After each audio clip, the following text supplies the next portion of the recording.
नमस्कार, मैं हूं संजय शर्मा। आप देख रहे हैं 4 पीएम न्यूज़ नेटवर्क। मुझे लगता था कि आज शायद मैं आप लोगों से जो रोज़ संवाद करता हूं, वो कर नहीं पाऊँगा। दरअसल दिन में सुप्रीम कोर्ट में तारीख थी, तो मैं दोपहर के बाद तक वहाँ व्यस्त रहा और फिर मुझे फ्लाइट पकड़नी थी। एयरपोर्ट पे आया तो एयरपोर्ट पे बहुत शोर-शराबा होता है, लेकिन ईश्वर की कृपा से मुझे एक छोटी-सी जगह मिल गई है, जहाँ से मैं बैठ के आपसे बातचीत कर सकूँ। तो पहले तो सब दर्शकों को मैं बता दूँ, उनका आभार व्यक्त कर दूँ कि सुप्रीम कोर्ट ने ऐतिहासिक फैसला दे दिया।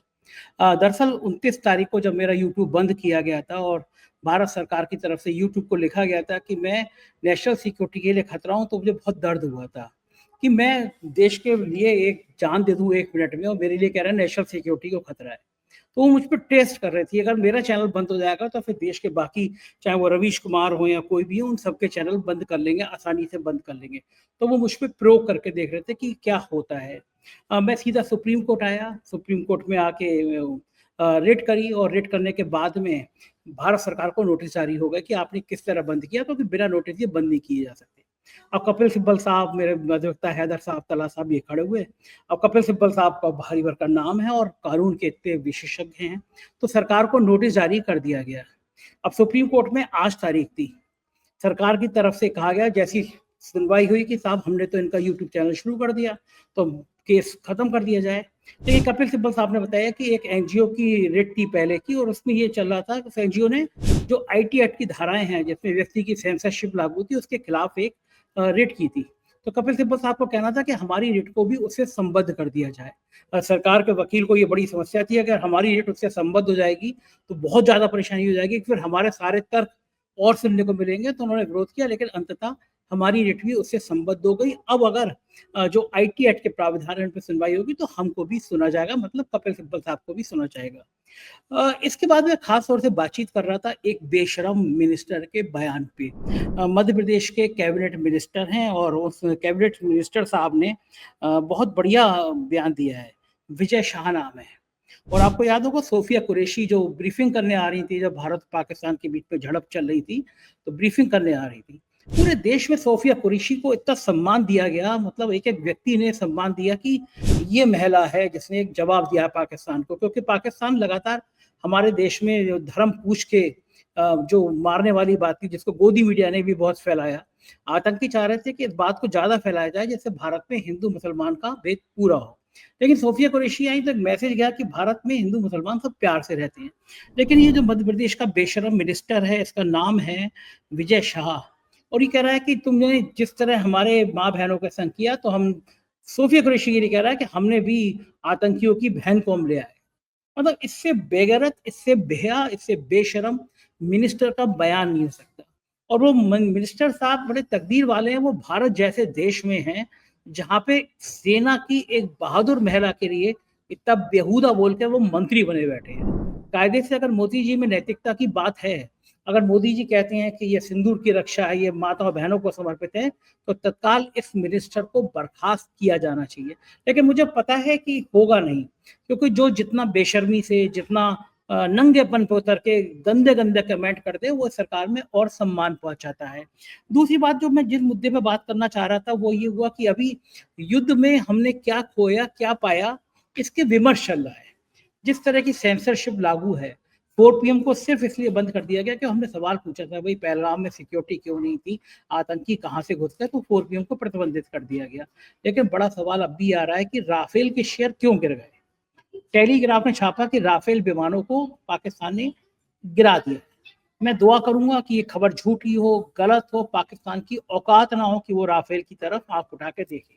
लेकिन भारत के एक अखबार टेलीग्राफ ने छापा कि राफेल को मार गिरा है, तो कम से कम देश की जनता को सच्चाई पता चलना चाहिए। ये कोई ऐसी चीज नहीं है जो देश के खिलाफ हो। भाई लड़ाई में हम मार जीत रहती है, हमने भी बहुत सारे मारे होंगे उनके, लेकिन देश से जब छुपाया जाता है तो बहुत सारे सवाल पैदा होते हैं। और जिस तरह से राफेल कंपनी के शेयर लगातार गिर गए, उसमें सोशल मीडिया पे बाढ़ आ गई कि राफेल जहाज गिर गए तो कंपनी का भट्टा बैठ गया और शेयर सारे सारे डूब गए। और उधर प्राइम मिनिस्टर साहब, लोग हैरान थे कि अमेरिका चाचा चौधरी बन के बीच में आ गया, भारत लताड़ेगा उनसे, कैसे आ गए। लेकिन अमेरिका का संबोधन में नाम भी नहीं लिया। और सबसे बड़ी प्रधानमंत्री जी की बलिहारी है, वो अपना फोटो वीडियो शूट करने चले गए। बाकायदा एक वीडियो शूट हो गया, प्रधानमंत्री जी आराम से घूम रहे हैं सैनिकों के बीच में और बिल्कुल डॉन की तरह से, और वो वीडियो शूट होके वायरल हो गया। अब आप सोचिए कि क्या हमारे देश के नेताओं का, हमारे देश के प्रधानमंत्री को इतने बढ़िया परिधान पहन के इस तरह नेताओं की तरह जाके सैनिकों के संग वीडियो शूट करा के उसको जारी करना ज़्यादा बड़ी बात थी, या भारत अमेरिका के दबाव में क्यों है ये देश को बताना ज़्यादा ज़रूरी बात थी। सारी पॉलिटिकल पार्टियों ने, विपक्ष ने प्राइम मिनिस्टर का साथ दिया, सब ने दिया, देना भी चाहिए। युद्ध के समय में भारत के एक-एक व्यक्ति को मतभेद भुलाकर सरकार के साथ खड़ा होना चाहिए। हालाँकि युद्ध नहीं हुआ, बस रूपक्या लियाकत जैसी महान पत्रकार ने लिख दिया कि युद्ध हो गया है। ना तो भारत ने कहा कि युद्ध है, ना पाकिस्तान ने कहा ये युद्ध है, लेकिन रूपक्या लियाकत को सपने में युद्ध नज़र आ जाता है। वो मोदी जी की भक्ति में इतना लीन रहती हैं कि उन्होंने लिख दिया युद्ध है। लेकिन सवाल ये है कि इसमें हमने क्या खोया और क्या पाया? और क्या हमारी कमियाँ रहीं और क्या हमारी अच्छाइयाँ रहीं? देश को तो ये जानने का हक है। केवल हर बार किसी को मुँह तो बंद नहीं कराया जा सकता कि साहब पुलवामा पे अगर आप पूछोगे तो आप राष्ट्र के विरोधी हो। अगर आपने पूछ लिया कि पुलवामा पे आरडीएक्स 350 किलो कहाँ से आया? जो सड़कें इतनी सुरक्षित थी उस पे 350 किलो आरडीएक्स लेके व्यक्ति कहाँ घूम रहा था? आप ये सवाल पूछ के देख लीजिए। बस आप राष्ट्र विरोधी हैं, आप देश विरोधी हैं, आपको पाकिस्तान चले जाना चाहिए। मतलब आप आँखें बंद कर लीजिए, आप बिल्कुल पूछिए मत कि साहब राफेल का मामला क्या है? क्योंकि अगर आप पूछेंगे तो ये राष्ट्र विरोधी बातें हो जाएँगी। आप मुझे बताइए क्या ये राष्ट्र विरोधी बातें हैं? क्या हमें जानने का हक नहीं है? एक ब्रिगेडियर हैं आर्मी के, उन्होंने मुझे फ़ोन किया और कहा कि संजय जी मुझे इतना दुःख हो रहा है, ये देश कहाँ पहुँच गया। उन्होंने कहा हमें कुछ खबरें देखनी है भारत-पाकिस्तान के तनाव के बीच में, तो हम कहाँ देखेंगे? अंतर्राष्ट्रीय दूसरे मुल्क में रहने वाले लोग कहाँ देखेंगे? वो इंटरनेशनल चैनल देखेंगे, वो सीएनएन देखेंगे, वो बीबीसी देखेंगे, और इन चैनलों को भारत में रिपोर्टिंग नहीं करने दी जा रही है। कोई पक्ष बयान ही नहीं दे रहा है, तो वो पाकिस्तान से फ़ीड ले रहे हैं। पाकिस्तान जो भी कह रहा है उसको आधार बना के वो लोग खबरें दिखा रहे हैं। हमारे देश क्या क्या सूचना प्रसारण मंत्री केवल इसमें व्यस्त थे कि 4 पीएम कैसे बंद हो जाए। इसमें व्यस्त नहीं थे कि भारत की सेना की उपलब्धियाँ जो पाकिस्तान कर रहा है, उसके बारे में खंडन तत्काल बताएँ, भारत की उपलब्धियाँ बताएँ। वो भी पाकिस्तान के झूठे फैक्ट को कौन चेक कर रहा था? जुबैर, जिसको आप आतंकवादी कहते हैं, जेल भेजने की धमकी देते हैं, वो पाकिस्तान के इस झूठे सच्चे प्रोपेगेंडे को खत्म कर रहा था। मैं कहूँगा जुबैर ने जो काम करके दिखाया वो आर्मी का कोई बड़ा अफ़सर की तरह ही उसने काम करके दिखाया, उसी तरह मोर्चे पे टिका रहा। लेकिन लेकिन इन सब चीज़ों की ज़रूरत कहाँ है?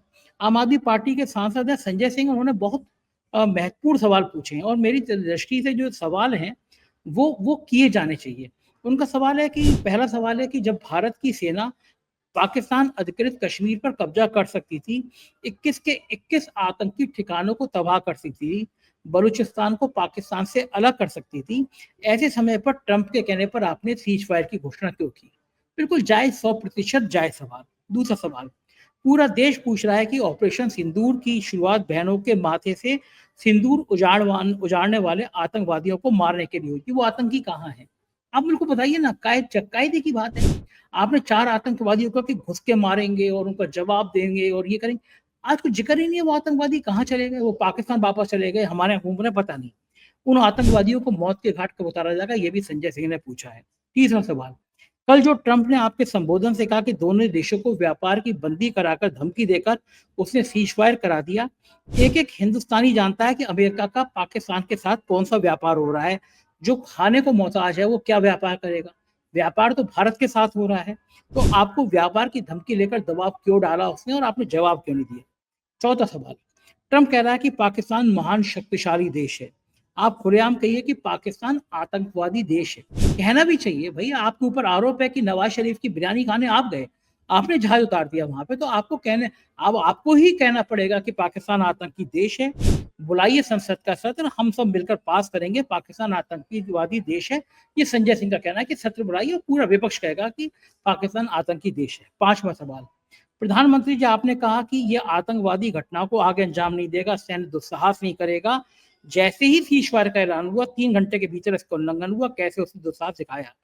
आपके गृह राज्य गुजरात के कच्छ में सीज़फायर का उल्लंघन हुआ। कल जैसे ही भाषण खत्म हुआ फिर सीज़फायर का उल्लंघन हुआ। अमृतसर में फ्लाइट नहीं उतर पाई, आप पाकिस्तान पर भरोसा कर रहे हैं, इनके जवाब दीजिए। अब मुझे बताइए कि अब कुछ लोग सोशल मीडिया पे लिख रहे हैं कि संजय सिंह देश के गद्दार हैं। अब इसमें से कौन-सा ऐसा सवाल है जो देश के गद्दार है? बल्कि मैं कहूँगा ये वो सवाल है जो देश के हित में है। तो किसी भी भारतीय को करना चाहिए, जानना चाहिए, हर भारतीय का खून खूल रहा है कि आप अमेरिका के आगे इतना डर के बैठ गए, आपकी हवा खराब हो गई और आप दोष दे रहे हैं, नाटक कर रहे हैं, सैनिकों के पास जाके वीडियो बना रहे हैं, शूट करा रहे हैं, रील बना रहे हैं। आपका एजुकेशन मिनिस्टर मध्य प्रदेश का, और वो कर्नल सोफिया के लिए इतनी अभद्र भाषा का इस्तेमाल कर रहा है। इस देश को ना जिस लाइन पे चलाने की कोशिश हो रही है, वो लाइन अब फेल हो गई। हिंदू मुसलमान का जो उफान, कितनी शर्मनाक बात है। आतंकियों ने धर्म पूछ के मारा, जिससे भारत में बलवा होता, इस बात को होता। और आप सोशल मीडिया पे किसने ट्रोल किया? 4PM ने किया। 4PM पहले दिन से कह रहा है कि जो आतंकी चाहते हैं वो मत करो, मत पूछो ये सवाल कि धर्म पूछ के क्यों मारा गया। लेकिन भारतीय जनता पार्टी के राज के इकाई ने दिया, धर्म पूछ कर मारा, जाति पूछ कर नहीं। यानी यहाँ भी वो जाति पहले ले आए। कितना शर्मनाक, कितना बेशर्मी भरा बयान है। 4PM लगातार कह रहा है कि देश में हिंदू मुसलमान की एकता सबसे जरूरी है, सबसे ज्यादा महत्वपूर्ण है, लेकिन आप उसको प्रतिबंधित कर देंगे और जो आग लगाने वाले नफरती चिंटू हैं उनको और बढ़ावा देंगे कि आप बढ़ते रहो, आप आग लगाते रहो। क्योंकि उनको पता है कि जितना हिंदू मुसलमान का खेल होगा, जितनी नफरत बढ़ेगी, उतना ही इनका कारोबार बढ़ेगा, उतना ही इनकी वोटों की फसल बढ़ेगी। तो ये मुद्दे थे जिससे मुझे लगा कि विमर्श करना आपसे जरूरी है। एयरपोर्ट पे बैठा था और मुझे नहीं पता कि ये वीडियो कैसे आया होगा, कैसी आवाज आई होगी, लेकिन बड़ा दुख होता है। मुझे लगता है कि जिस पाकिस्तान को हम कहते थे चींटी जैसा देश है, मसल के रख देंगे, उस पाकिस्तान के संग क्या क्या हुआ ये बताने की हिम्मत प्रधानमंत्री नहीं कर रहे हैं। संबोधन में अमेरिका का नाम नहीं ले रहे हैं। हमारा देश अमेरिका का इतना गुलाम क्यों हो गया? एक इंदिरा गांधी थी, तो साहस तरीके से वो अमेरिका कह रहा था हम 7वां बेड़ा भेजेंगे, इंदिरा गांधी ने कह दिया 9वां 10वां 12वां कोई बेड़ा भेज दो। 2 टुकड़े कर दिया, बांग्लादेश बना दिया। और एक आज हमारे 56 इंच के साहब, क्या कहूँ, मतलब खराब शब्द बोलूंगा तो फिर बुरा लगेगा। इस दौर में मैं खराब शब्द बोलना नहीं चाहता, लेकिन प्रधानमंत्री जी आपने बहुत निराश किया।